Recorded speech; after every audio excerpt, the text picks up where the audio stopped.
This is where I have an accent now. Now I have an accent. Hello, I'm Sage. It's not the accent I was expecting. I could have gone. Okay, I have to stop. Hold on. Let me pretend like I'm somewhat normal for a second here. Okay. This is the move my daughter does. I've told her to bring it in with one of these. That's me. Tighten it up. Mm-hmm. Welcome to Lawless Podcast with Justin and Clayton. Today's an extra special, extra special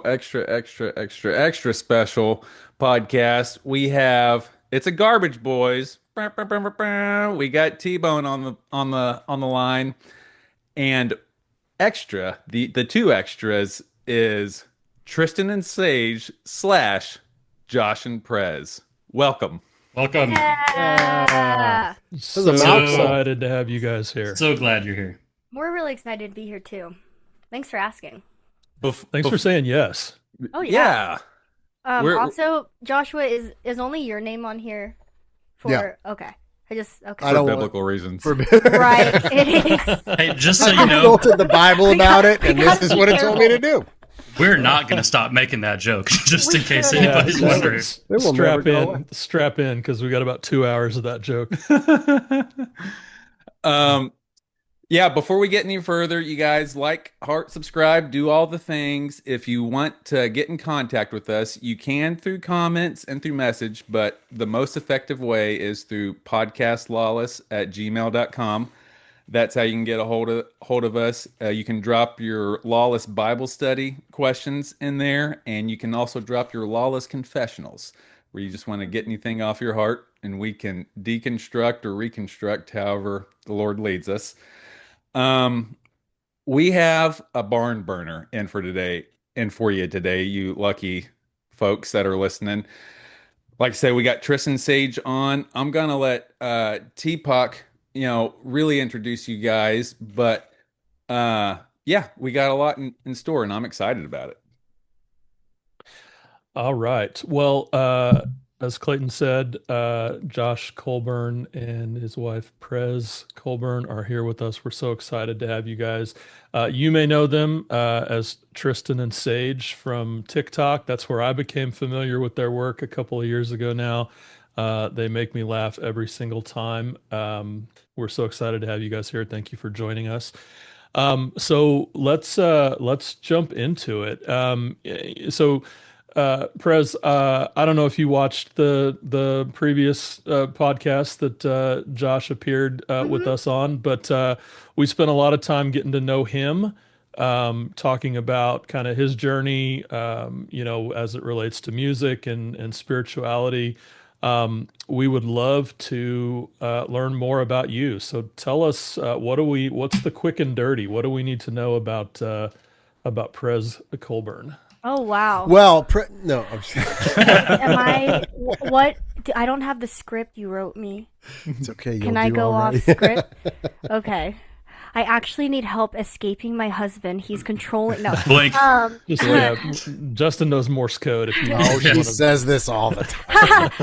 Everything's fine. Yeah. Wow. Okay. I don't know why I didn't think that this would be a question asked. Sorry. Okay. Let me think about this. So the question was my musical journey? No. It was just who you are. Just a short little snippet. Who's who Prez? I am? Oh gosh. Okay. Well, I'm the only child of a dentist, and the reason why I bring that up is that I have older parents. My parents are actually older than Joshua, and that may not seem that significant, but older than my parents, not me. Sorry, older than his parents. And the reason why I bring that up is that I've always felt like I related to adults more. I actually always felt way more terrified talking to kids my age or younger. And even to this day, I try not to make any eye contact with teenagers or little kids. I don't know which is funny because I'm a teacher. But it is one of the things that really connected Joshua and I to one another. But with that, I spent a ton of time alone. And I grew up in a dental office in the back room, which I actually loved because I would read books and listen to music and make believe and play pretend. And I think that playing pretend and like imagining these different things, because I literally didn't have a sibling at all, or really anyone around me, that it allowed me to kind of create this world. And I feel like I've had this world within me for a long time, and over the years there's been different opportunities for me to share that world, or expand on it, or develop it. So I do think it's important that, me being an only child, I was very introverted and very quiet. I did not speak really that much at all, which I think is probably surprising to a lot of people who meet me now. But one thing that I always loved was music and acting and any sort of like art or performance and things like that. So I actually lived in LA for a couple of years, and I did do a lot of like acting and like kid modeling and things like that. But that opened me up to a really dark area in the world. Like that was when I was like immediately like, wow, there are a lot of predators in this. So that was really formative for me, because I was only 10 years old, and I unfortunately did experience some pretty traumatic things within working in Nickelodeon studios. I don't know if you've seen that documentary, but I was there around the same time, and I know exactly what was happening there. So that really changed my perspective on art and everything, and it made me go inside myself. But that's how I found music, and that's how I really, really was like, music is something I can do by myself. I don't have to necessarily have anyone in it. No one has to necessarily dictate how I make music. And I'm very lucky that I had two parents who are also musical, and they loved it, so they're always really supportive of me. So fast forward, I'm trying not to make this too long-winded. I did not actually grow up a Christian in the same sense that you may think, but my parents were not religious. No one in my family is really religious at all. I did grow up like culturally Buddhist, meaning that when we went to, memorial services, it was a Buddhist service, or I always kept this idea that a place of worship or a temple is the environment, and that we like honor reincarnation and energy. There's not good or bad. It's more yin and yang, because I'm Chinese and Japanese.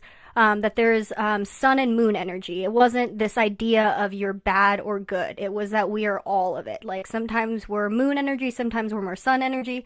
So that was really, really formative for me. When I did go to a private Christian elementary school, and oh my gosh, like not growing up Christian and going there as a kindergartner, like I look back and I'm like, I can't believe I actually was there that long. So I went there from kindergarten to 5th grade.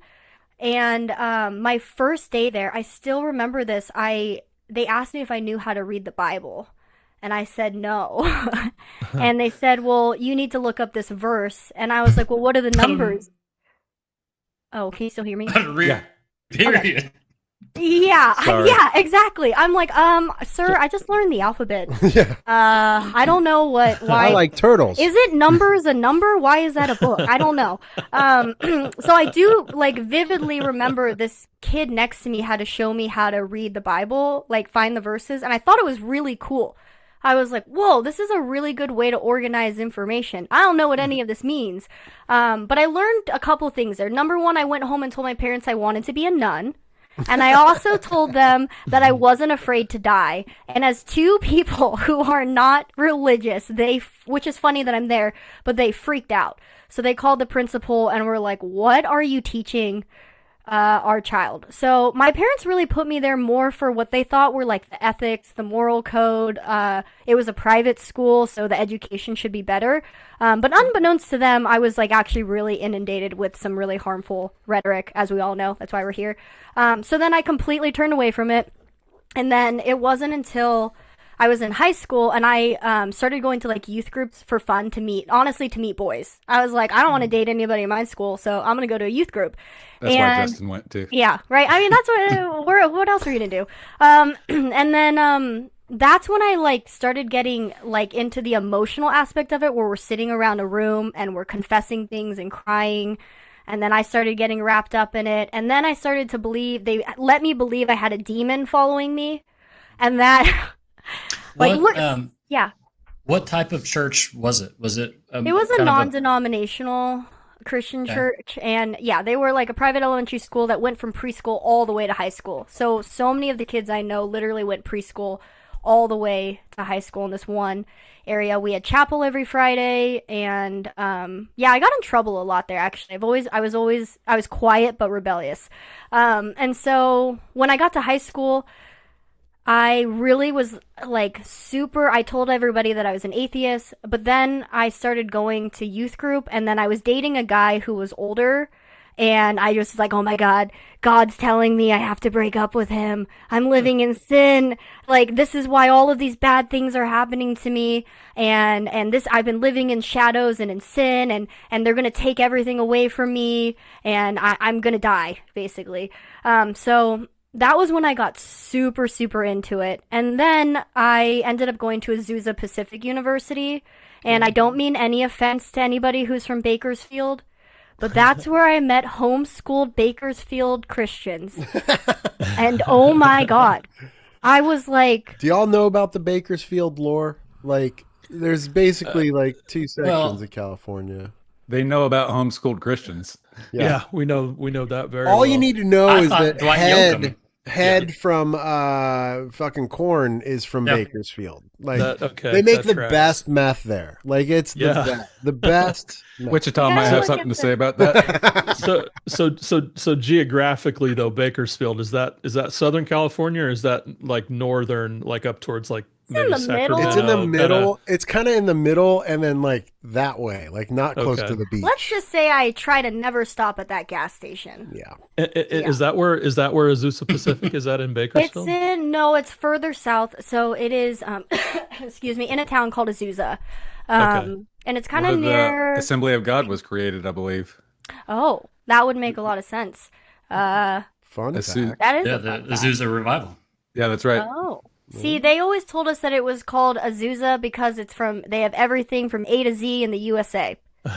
That's what they would always say to us, but that makes a lot more sense. That sounds like something somebody would say. It does. And then Amazon. So I remember seeing an ad for Azusa Pacific in one of the Christian teen magazines that I would pick up every once in a while, because they would have like, I don't know, they have like an article about some Christian rock band or whatever. And I remember sort of the advertisement kind of making it seem like this is coastal California, like you're right on the beach, but it doesn't sound like that's the California that you get when you go to Azusa Pacific. No! Oh my gosh. It's not a very good place. I feel like I breathed in smog for a good 4 years. Like, I think like I didn't even know that I wasn't breathing proper air for a while. It's how used to it I got. But no, it is not anywhere near the beach at all. Like, if the closest beach would probably be like an hour to an hour and a half with traffic. So that's really funny. Yeah, there's no beach or no water, and if there is, it's not what you think it is. So anyway, I'll wrap it up really quick. There's so much into it, and I don't want to like make this. We're gonna get into it. But long story short, I really was not thinking I was going to go to Azusa Pacific University. I was like, I never want to see these people in high school ever again. And then I saw 10 people from high school, and I was like, you gotta be kidding me. You guys are all Christian. What are you doing here? But the music program was incredible, truly. It was one of the greatest experiences I had. I studied audio engineering and classical guitar. And then I ended up, when I graduated, I worked there at a mastering studio, and I got to do some really incredible things. And then I was always really sick. So I was always sick since I was 16, but I didn't know why. And it wasn't until really only about 6 years ago I realized that I had chronic Lyme disease. So all throughout college and graduating, I was in and out of the hospital, and it was just getting worse to the point where half of my body was starting to become, I was having partial paralysis. So I don't know if you've seen the video of Justin Bieber where his face was starting to droop, but that was what was happening to me. And I was having problems with speech, and I literally thought I was getting punished by God, and that I was losing my ability to play music and coordination. And when I was in LA, I was also the music director and worship leader for a startup church. And they would not take me to the hospital. They thought I should be preyed upon. There was a lot of that, there was one point where, I was begging my partner at the time to take me to the hospital. And nobody would believe me because every time I went to the hospital, nothing came up. And so they literally were like, Prez, you're doing so much good for God that this means if the enemy is attacking you, it means you're doing his work. And I just was like, I don't think this is what this is. So yeah, it was actually, it was really bittersweet, but being able to find out that I did have chronic Lyme disease and I had a massive infection on the left side of my brain did give me relief that it was, because I was hallucinating. I was having demonic nightmares. I was hearing voices, and these are actually all symptoms of a bacterial infection in your brain. Yeah. And also demon possession. But also demon possession. So you could have Lyme disease or demon possession. Could be both. Either. Could be both. I don't think we'll ever know what it really was. Yes. So that's me in a nutshell. And now I do music, full time. I also have a chronic respiratory infection. Tell them what it's called. This is, God, okay, guys, I had a dream. And I had to tell my dad I had chlamydia. Hold on, hang on. Okay. I don't have chlamydia. I swear to God, if this gets clipped on the internet that Sage has chlamydia, For the record. it would be funny, but I would die. And I had a nightmare that I had to tell my dad I had chlamydia the night before. And if you know my dad, he is not the person you say that to, ever. As far as my dad knows, I'm a virgin. That's where we're going with this, okay? I'm his only daughter. As far as your dad knows, me too. We're virgins. And then the next day, my doctor called me and she goes, okay, I don't want to freak you out, but you have chlamydia pneumonia. And I was like, don't put a pause between chlamydia and pneumonia. You have to say it very quickly. Chlamydia pneumonia. It can't be chlamydia the whole pneumonia. Right. And you got to say that real fast. Yeah. So that's the name of the bacteria that's in my respiratory system because I'm a sinner and I am being punished for that. So yeah, that's me. And we do music every day, and I am him, but in a small Asian woman's body. Our sense of humor is very, very similar, and that is something that like really drew us together. And that's why we do. Giant dick. I do. I can show it at any point. Say that. That's for later, too. That's for later. That's for after hours. That's for the Patreon. That's for the Patreon subscribers. We don't give that shit away for free. So, Prez, I want to put a pin in the Lyme disease thing because I have a personal stake in that. I have a very close friend who has Lyme disease, and I had seen. It's been tough. It's been tough for her.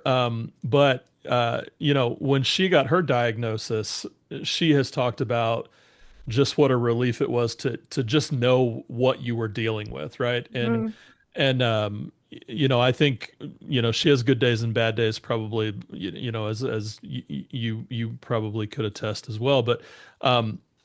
I saw that, and correct me if I'm wrong here, but I think what I saw on your Instagram was that you have kind of incorporated some bee sting therapy.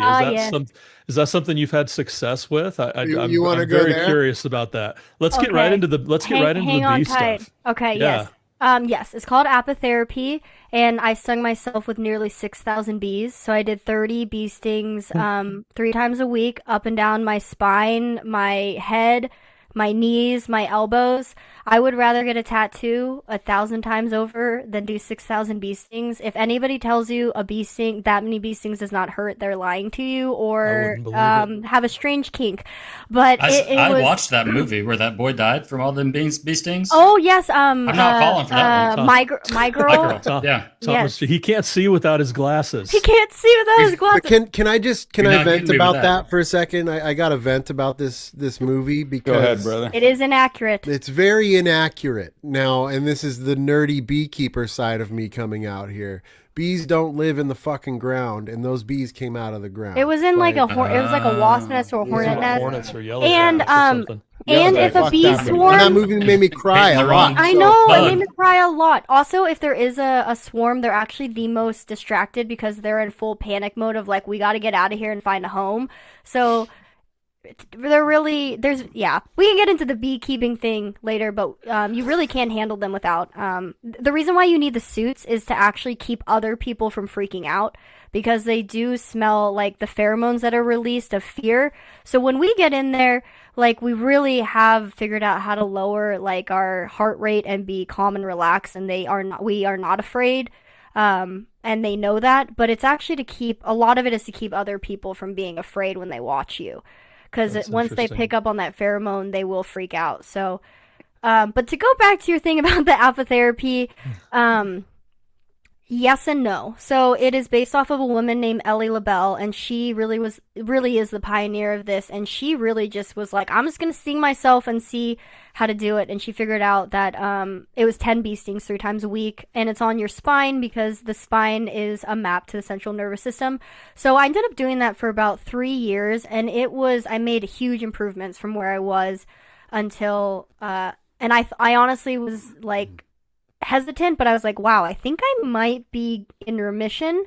But then here's where the downside of it came, is that my symptoms did start to come back.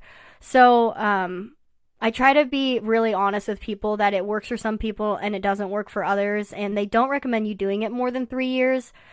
So I stopped doing it, and it was pretty devastating for me to realize that there were still symptoms coming back. So then I had to start another treatment, and I'm in treatment now. And I'm now doing something called SOT. So anyway, if your friend ever could use me as a resource or even wants to just vent, like, really please have them reach out to me, because I don't know how long they've had it, but even just having a friend and like somebody to talk to about it, because especially as a woman, we often are told it's mental health or we're too stressed. Yeah. Like, I had an exorcism seizure in the shower, and the paramedic literally said, "Did you have a bad day at school?" And I'm like, "Sir, I'm in my late 20s. I'm not in fucking school anymore. Now take me to the fucking hospital." But the fact that he just said, "Did you have a hard day at school? Has it been stressful?" And I was like, no, I'm having a seizure. So anyway, she needs a friend. Was that here? No, that was in San Ramon. Yeah. I have to say, sometimes I don't know how women exist in this world having to deal with that kind of bullshit, just like constantly, just like not being believed about anything. I know. I thought you were going to say without us. You took a left turn. I don't know how women exist without us, men. Between every great woman is a greater man. How did they do it without us? We don't know. We have such tiny brains. We're all emotional. It's almost like our emotions would take over and would cause grand conflict all over the world. Only a woman could do that. Before we get too far off the topic of My Girl, I have to ask Justin about this. Justin, do you remember when we saw that movie in the theater, My Girl? You guys saw it together? That's incredible. I love this for you. I want to hear that. Yeah, we need to do that. So I would have been maybe, I don't know, 14 or 15. So Justin would have been 10 or 11. We had a little movie theater in the town that we grew up in, and it was right behind our house. And so I remember we walked over there and we saw My Girl, and that, to this day, that is the hardest I've ever cried in a movie. To this day. And I'm a major cinephile, like Michael Bolton. I'm a major cinephile. Do you remember how hard I cried in that movie, Justin? Because what I remember is you being the most uncomfortable I've ever seen you in your life, because I was sobbing in this theater. Me too. I saw it. I don't remember that. I've blocked that out. Yeah, I can imagine. It was traumatic. It must have been traumatic for you. Prez, does your Lyme disease affect your relationship with red meat? I've heard that folks with Lyme disease have a hard time with red meat. Is that something with you? And that makes a lot of sense to me, because Lyme disease is the only vector-borne illness that does not require iron. It feeds off of something called manganese, which is, again, another reason why we struggle so hard is it's the opposite of a lot of things that we think with diseases like this. So manganese is literally in bananas, miso soup.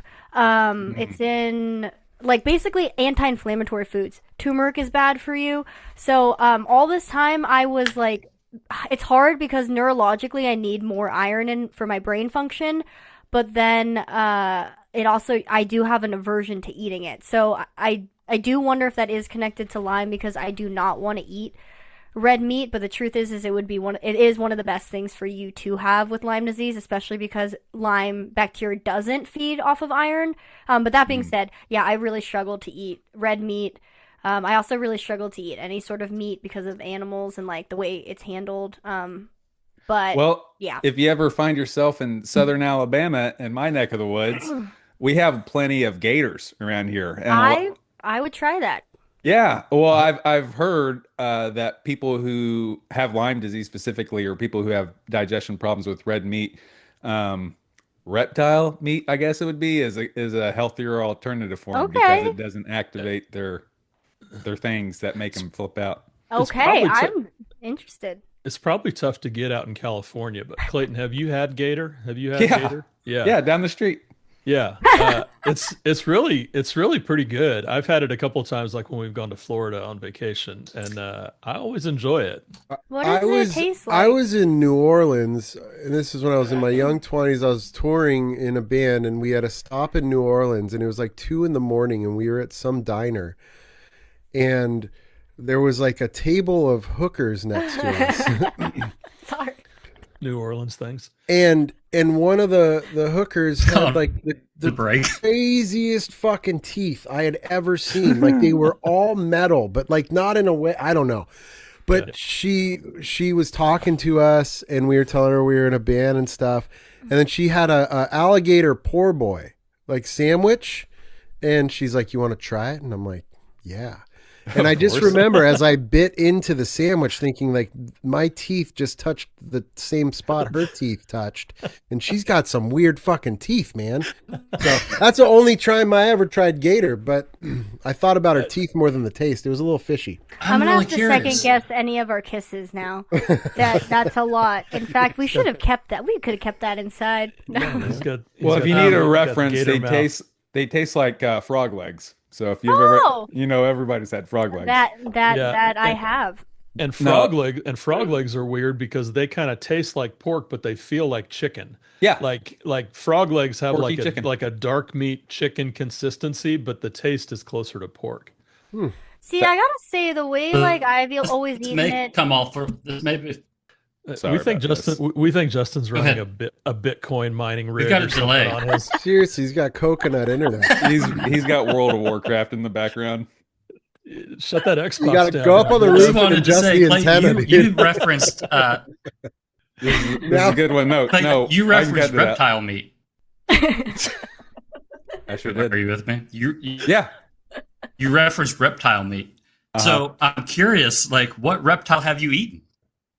Oh, wow. I don't know. Just the normal stuff. This is ridiculous. No, look, now he's kind of panicking. He doesn't want to... just the normal stuff. It's like, fuck you guys. I'm out of here. No, nothing too exotic. Frog legs, alligator, and iguana when I was down in Key West. Oh, nice. Iguana. The Lizard King over there. The first time I had frog legs was at the Chinese buffet at Broadway and is it 47th? Yeah, he just walked away. Broadway and 47th. We've been going there since I was a little tyke, and right next to the egg rolls there was fried frog legs, breaded frog legs, and I've just been souping them down. That's legit. Nice. If you can get it on a buffet in a dive Chinese restaurant, that's good stuff. South Wichita, that's good. Yeah, 47th and Broadway is Wichita things, guys. I feel like I'm getting food poisoning just hearing this. It does make you wonder every time you take a bite. Yeah, I was gonna say the way that I've like always grown up eating it is like it's like covered in so many different sauces, and I'm like, I don't know what who knows? I could be eating anything right now. Well, that's like I was with your family, and I was like eating this chicken. I was like, this is great. It's a little weird, a little different, and then I found out I had been just eating chicken legs or chicken feet. Yeah, and I'd never really eaten chicken feet, but they're good.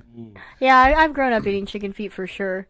Yeah, that's another thing with like going to that private Christian colleges. It was always like so disheartening to me to hear people talk about being mindful of other countries and the culture there, and then they'd come back and they'd be like, I just like love hole in the wall Chinese food, and like they try to like be really culturally sensitive to the people in other countries. Me, I'm like, do you just think I just know where all the hole in the wall Chinese spots are? Like, is that just like my thing? Like, this is my first year in LA as well, so I don't know. So you're Asian. But what's your favorite kind of Asian? Right, there's like a lot of disconnect between like trying to get these people to see that yes, there is like culture to be upheld in other countries, but I'm also Asian American, so I would like you to be sensitive to me as well.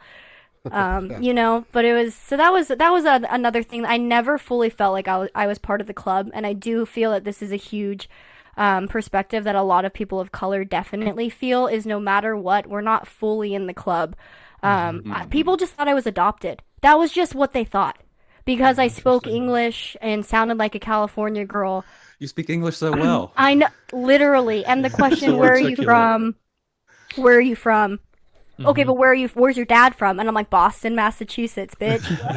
Where's your grandpa from? He's from Hawaii. Served in the Air Force for America. That's just right. To be clear.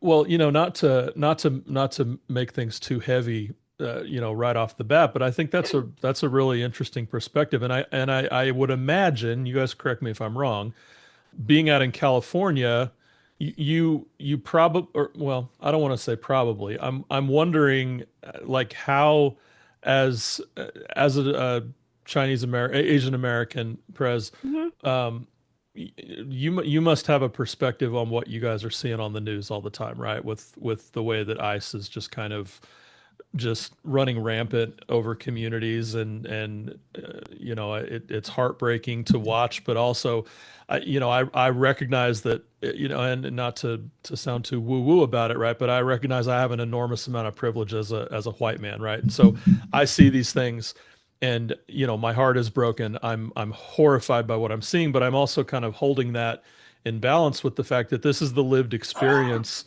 of minorities in our country, you know, for the past 300 years, right? And so I'm interested in, you know, your perspective as an Asian American with what you're seeing, and maybe kind of, you know, whatever insight you can share about that. I think we'd love to hear. Yeah, I'm really grateful for your own perspective on it, and your mindfulness in delivering the question and asking it.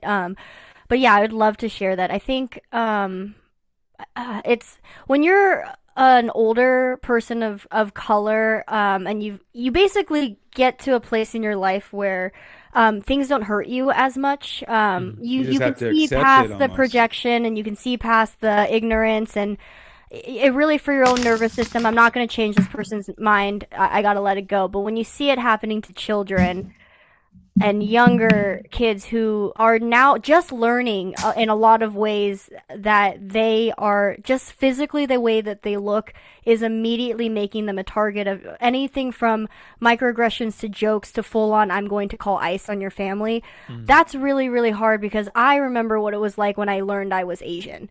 And it was actually when I was at the private Christian school, we had a rainbow, and I was like, oh, what's that for? And they said, oh, it's to represent all the different skin colors. And I said, well, what color am I? And they said, well, you're yellow. And I said, oh, okay, yeah, I'm yellow. And then I was like, wait, why is there no white or black or brown in the rainbow? So I was like, wait, are white people blue? Like, I was like, wait a minute, shouldn't white people be yellow? And I don't know, like, this is me being a kindergartner. If this gets like taken out of context, it sounds horrible. But yeah, to wrap this up, one perspective. I have chlamydia. Okay, is seeing it happen to little kids. Like, I don't know if you saw that video of the young Asian kid who was crying in the car after a soccer game, and he was retelling the story of how another player was saying, you should go back to your own country. I've been told to go back to my own country. My family's been told to go back to their own country. I mean, I'm Chinese. We're part of the Chinese Exclusion Act. My grandparents and family members were put in the Japanese internment camps. I was history teachers even denying my experience from my own family, telling me that the history book says this, and me saying, they lost everything. I had a teacher tell me that they gave it back, and I said, that's not true. My uncle never got a scholarship back. We never got the houses or the businesses. Just being called a Jap all the time was really hard, especially my family serving in the military for the United States. So seeing what's happening right now, I still see, I have so much privilege in it still. The fact that I speak English as my primary language, I don't have an accent. I have a really close friend of mine who I know that she's not leaving her house because she is a citizen by marriage and she does not speak English very well at all. Yeah. So one form of my own privilege in it is I can make fun of these ICE agents. Like, I can hear what they're saying and I could be like, that's not true. So one level of privilege that I have as a person of color and an Asian American that makes me different are things like that. So I have a lot of fear, a lot of empathy for a lot of what's happening for my fellow Asian Americans, but I do see that there are a lot of other people that are at a much higher risk than I even am.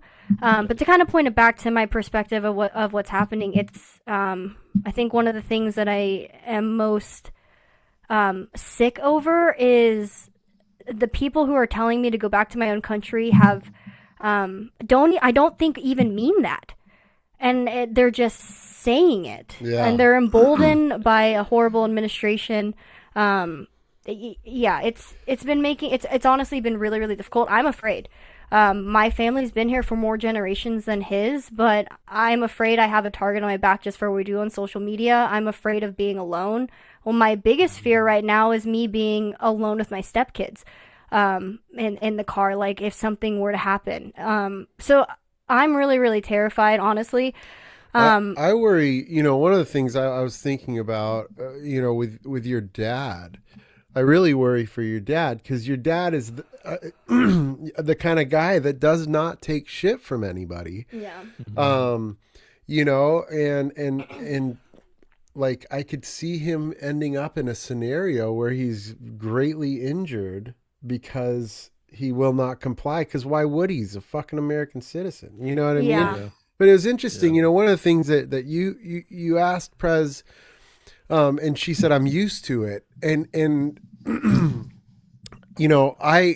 Prez, we've been together for a few years now, and since that, I've learned a lot through just looking through the eyes of Prez or watching how people treat Prez and the way that they treat me. And I see these little microaggressions all the time. We were standing in line the other night at a Lowe's, and I just happened to be the first one to pull up. And the guys, he turned around, looked at me and smiled.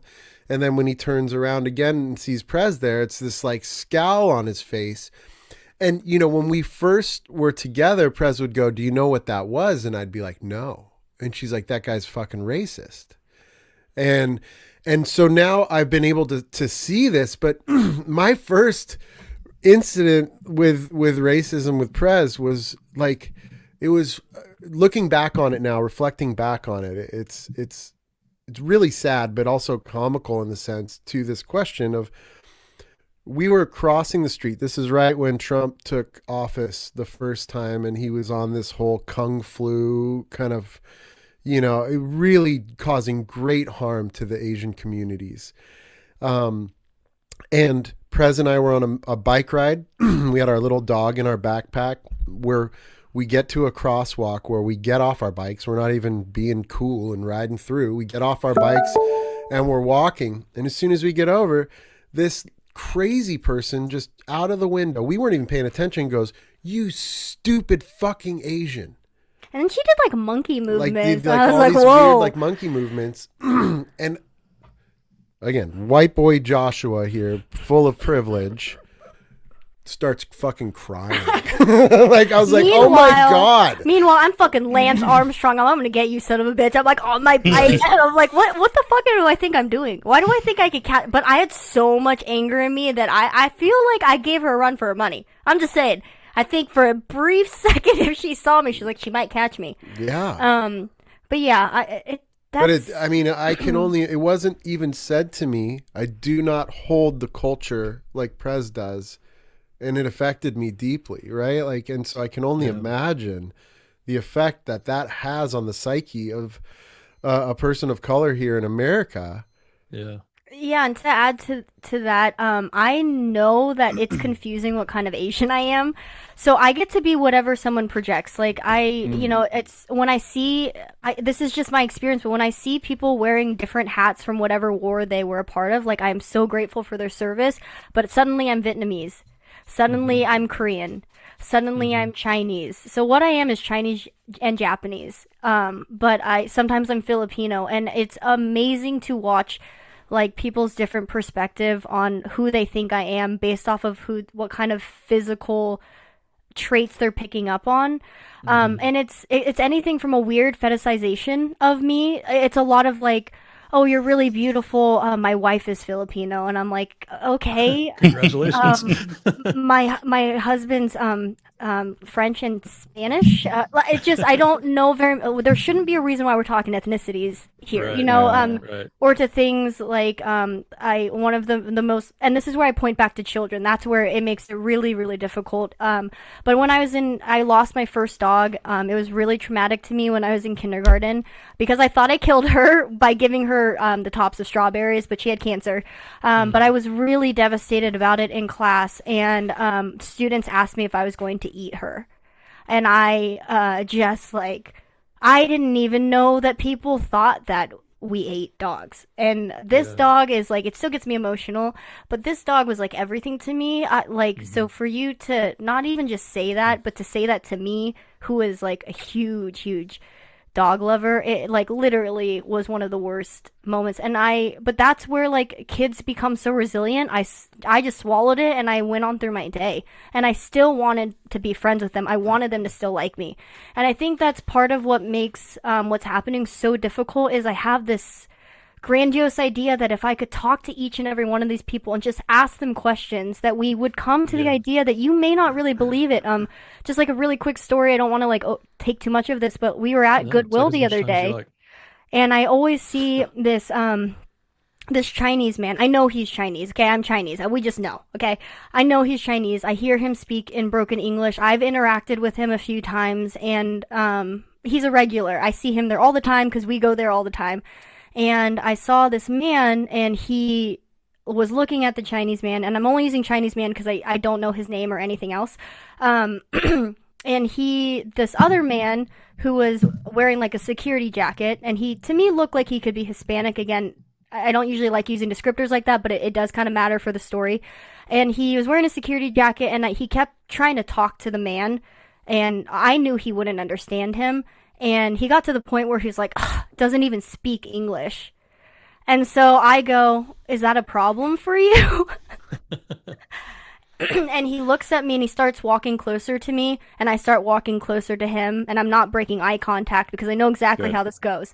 And I said, I'm here going, uh-oh. It has a good story, a good ending. And I go, is that a problem for you? And he goes, yeah, he should know English. And I said, well, do you know any other languages? And he goes, yeah, I know Spanish and English. And I was like, then you of all people should know how difficult that is. And he was like, and I said, we can just have empathy. Like, you know, of all people, how difficult it is to learn another language and to be in this country, you know. And he actually said, you're right. I will do better. I'm sorry. Thank you for teaching me. And then we ran into each other in the rugs in the back of Goodwill. And I was like, and again, I say that story just to say that that's what I keep thinking. Like, if I could just talk to each of these people, I could hear like why you were triggered by this, why something happened to you when you were a kid, or you were whatever it is. And I can't.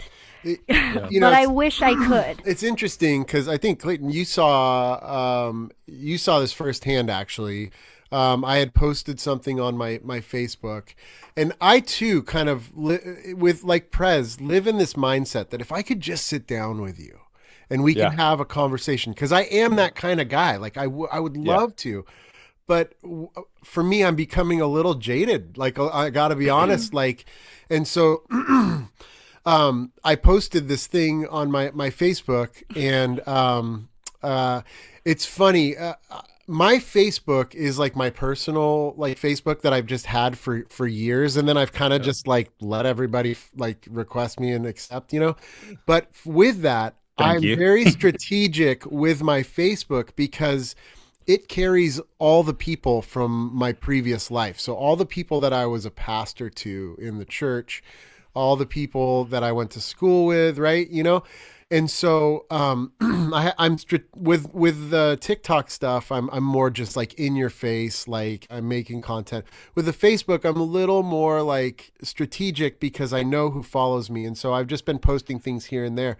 But it's gotten me to the point where the talk that I thought I could have with some of these people, the conversation, the hey, let's be just regular humans, doesn't seem to fucking exist. Yeah. I'm it's blowing me away. And so like, you know, for the first time the other day, I didn't even respond with an actual like thoughtful comment. I just posted a meme of a guy drinking Trump's jizz, which was really fucking funny to me and also very freeing. But then, you know, we had some smarter people come in. We noticed too is there's a huge difference between like if it's my face on a TikTok, the comments we get versus his face on a TikTok, or even when I post something, we notice a huge difference. I do think that I do think women in a lot of ways are more like they seem less threatening, not for any other reason but energy. So I do recognize that I think that's part of it, but boy, are the comments different when it's something I'm saying or something he's saying.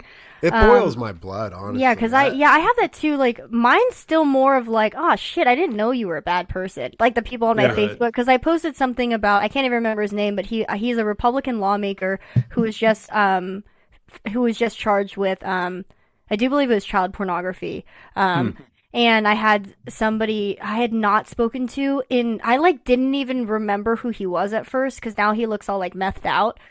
So like maybe this is where the thought process went wrong. Sounds about MAGA. It does. And he said, well, you should warn them about like the drag and trans gay community. And I was like, okay, so here's a man who just got charged with child pornography. And instead of being like, I'm glad this fucker is getting put away, you're using this as an opportunity to bring up the trans community when there's no data to back up that any abuse is happening from drag queens. Is that? It's all over the place right now. It's like, well, your guy did this, and I'm like, well, fuck all the bad guys. Let them go away. Fuck them all. Yeah, like, and right now the ICE example they're using, they're like, okay, we killed 2 people, but one of your guys bit our finger off.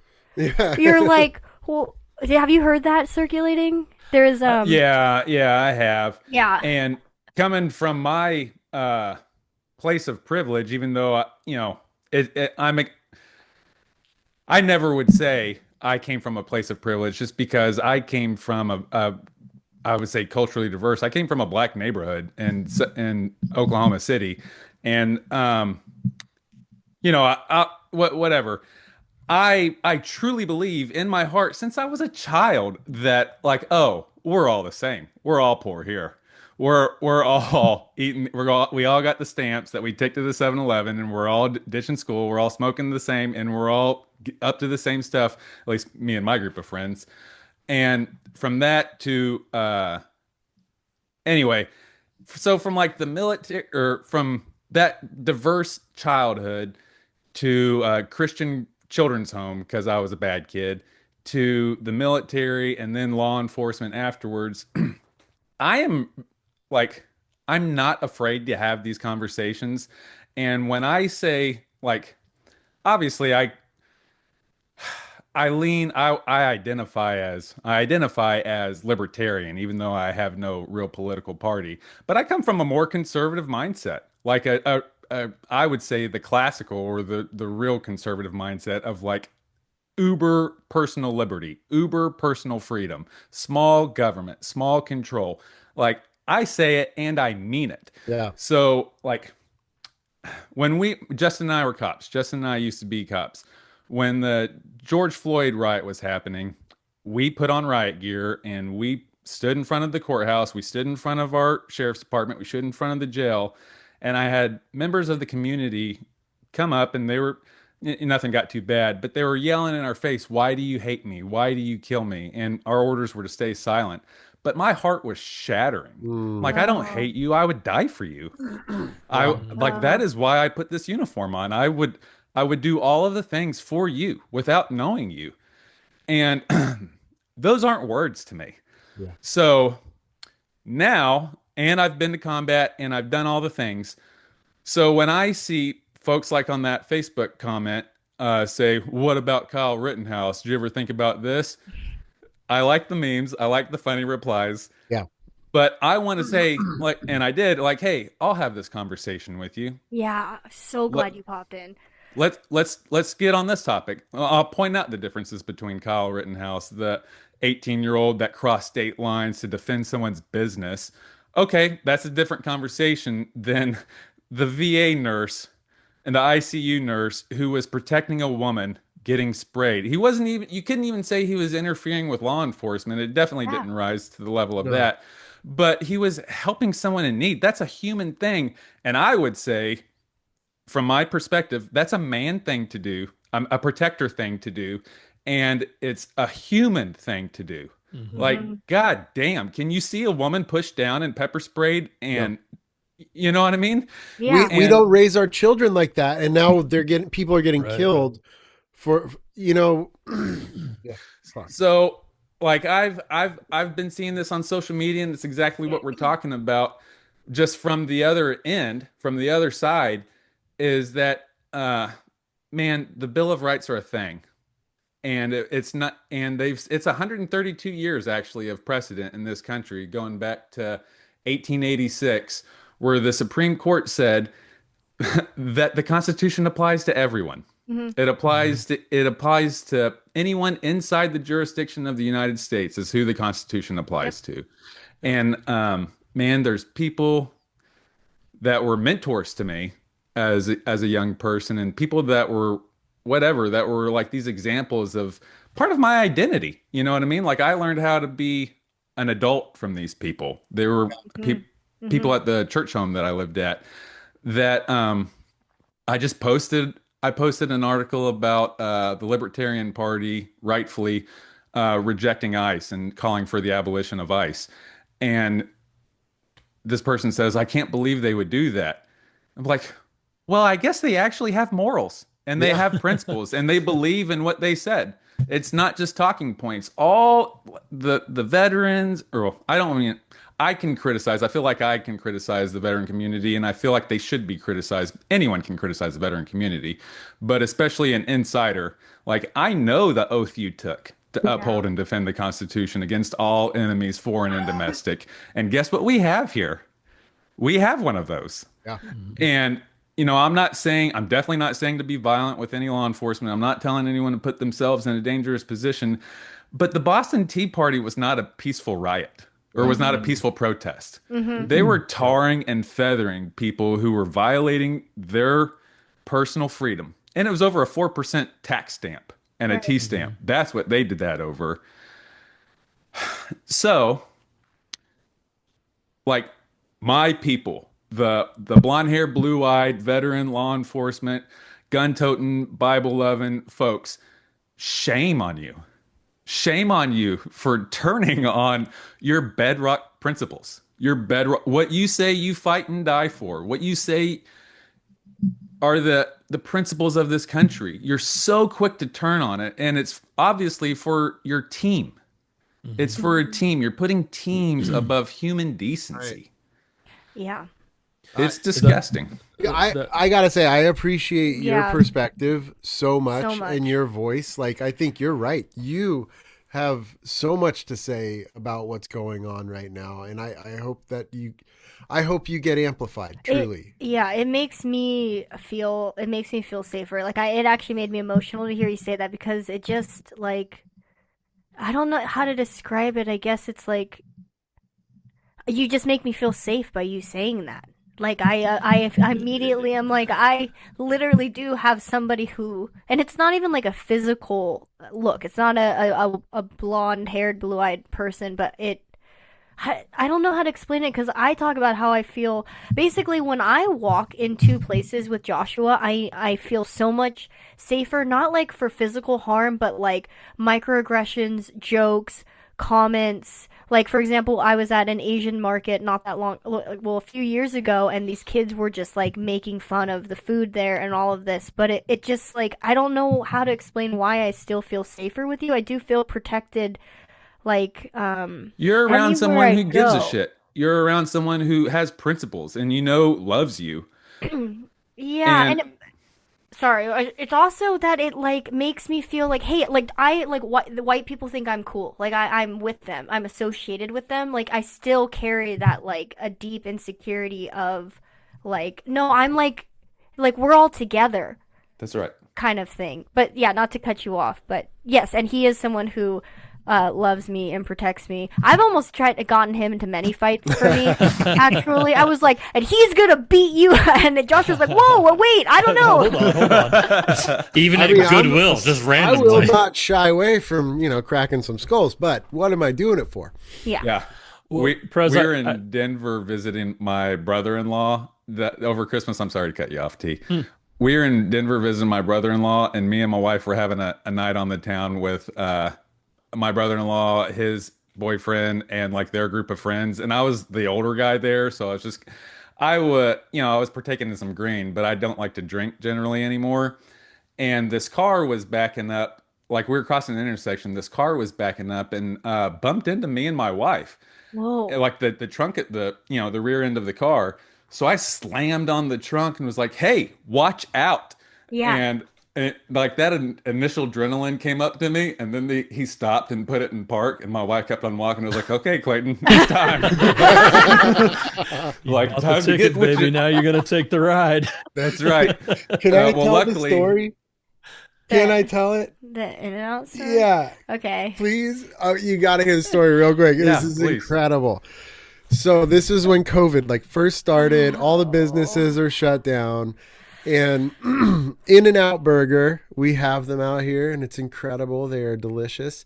And but In-N-Out was open, but the line, like they shut down the inside of the store, so the line for cars was like super long. Bonkers. But the way they have their line structure is kind of silly. And so we were next to go into like the place where you can't back out of. And this car just burns around us and goes in. And the worker goes over to the car. And we were like, whatever, just fucking let him. Like, but the worker goes over to the car to tell them, hey, you gotta go back. And the guy pulls up super hard and knocks the worker back, like in the car. Like she falls on the ground. God. Aggravated assault with a deadly weapon. And so Prez like loses her shit on the guy. Can I just do a timeout? I had a ton of antibiotics being pumped into me, and I got heavy Lyme disease, and I had not eaten. Just want to put that in there. Okay. Yeah. Does that make you want to fight? I want to fight anyway. Go on. Okay. Another side note, she's on her way to take me to the hospital because I have diverticulitis and I'm fucking dying. Okay, so that's a very important part of the story. So let's stop for a double-double and some animal well, style she on needs the to way. eat or she'll die. Or I'll die. If she doesn't eat, she'll fucking die. It was supposed to be crazy. so quick. It was, yeah. So, like, I'm dying in the passenger seat. She is now like, you motherfucker, you just, like yelling at this guy. And then he's mentally unstable. So he's now going, fuck you fucking bitch. Like, he's just yelling, going shut crazy. the fuck up over and over again. Yeah. And then at one point, Prez is like, get the fuck out of the car. And I'm like, no, like, I'm dying. And so, and she's like, I'm fucking 5'2" and I've got bigger balls than you. Fucking fight me. Oh, yeah. So, It continues. it goes on for a little bit. What stopped And it? then, okay, so that happened. Nothing big happened out of that. But then about 3 months later, no. I cannot sleep. And it's like 2, 3 in the morning. I'm new to TikTok. And I'm just fucking scrolling through TikTok. And I see this video and I start watching. I'm like, oh, that's our In-N-Out. Oh, that's my truck. Oh my God, that's Prez. Oh my God, that's 4.6 million views. And she's on fucking TikTok going off on this guy.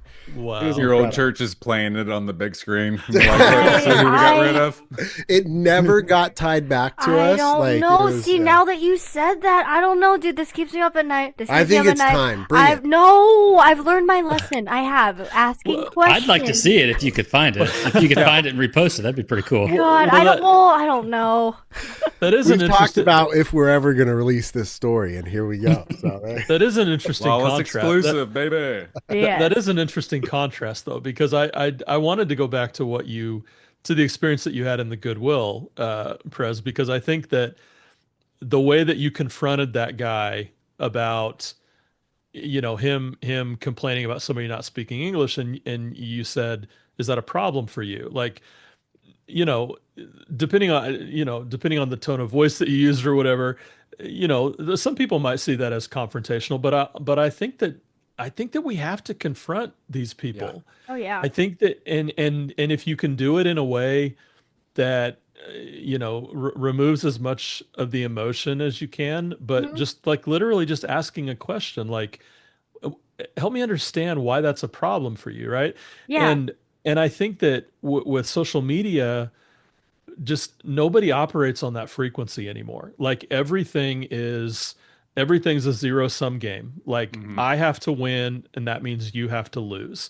Yeah. And so in these interactions with whoever, and I do that, and I do it too, because I I fucking hate reading this stuff, and I hate thinking that there's people out there that are operating with this baseline of information that to me seems just so obviously wrong, right? And I have a very I don't know what it is. I don't know if it's ADHD or if I'm on the spectrum somewhere. I have a very honed sense of justice, and when I see somebody saying something, it's all I can do to not jump in. Yes. If I don't even know these people, and I a lot of times I will stop myself. I'll have 3 paragraphs typed out and I'll just delete it because I'm like, this is gonna fucking make a difference. I'm wasting my Yeah. time here. Yeah. But I think if there was an opportunity, and I guess we have to find those opportunities, ideally with people that we know, but even now, even like post COVID, none of us go to church. Well, I don't know. Some of us might go to church. I don't go to church anymore. I go to work and I go to wherever I do my shopping, and maybe we have dinner with friends, but I'm not surrounding myself with those people that are going to necessarily have these opinions that I think are so diametrically opposed to myself. And so I think that interaction that you described was really important, because that I guarantee that guy thought about it, because probably nobody in his life ever calls him on that stuff. Yeah. Right. And so if if you can find those opportunities to just gently correct, not even correct somebody, but just engage them, like, that's not cool, man. Why, like, Yeah. why is that a problem for you? And I think people will respond to that if they're given the opportunity. We just don't have as much of it anymore.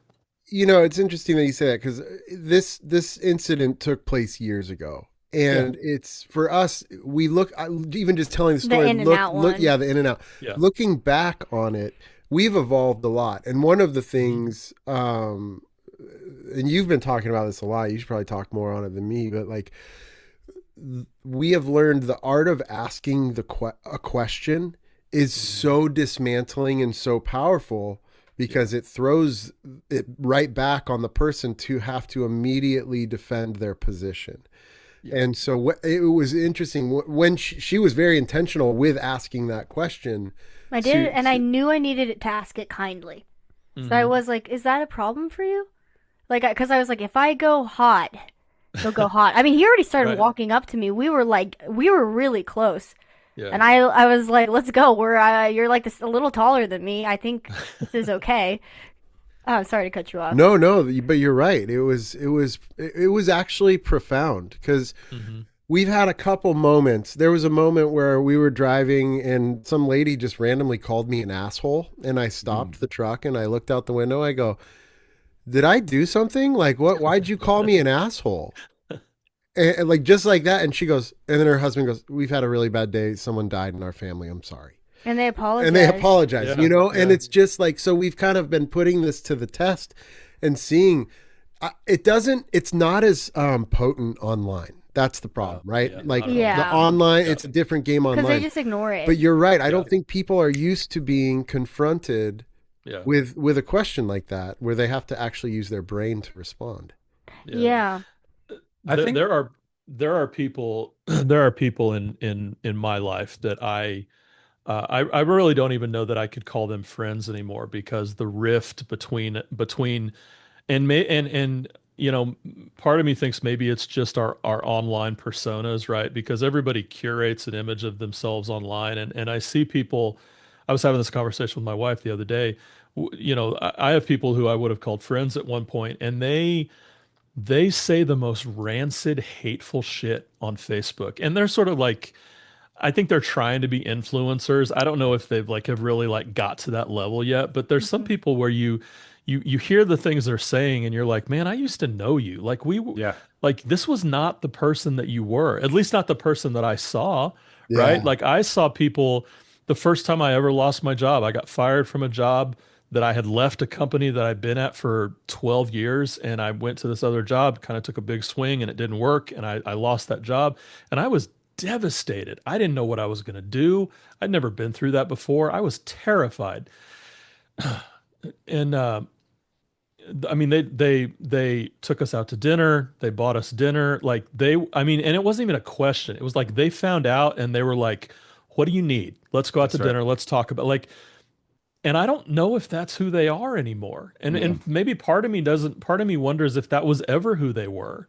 And I don't know. And like that not knowing is so disorienting, because especially coming from the church where you know, and particularly in Western evangelicalism, like if you're deeply involved in the church, that is very likely to be your entire social circle, right? Yes. Maybe you have some It friends should be. maybe you have some friends that you hang out with once in a while, you go out to drinks after work or whatever, but the people that you see every Sunday morning, depending on where you go, maybe it's Sunday night, maybe it's Wednesday night, maybe it's Thursday night small group, like that was how I grew up and how Justin grew up. Like that was our entire world.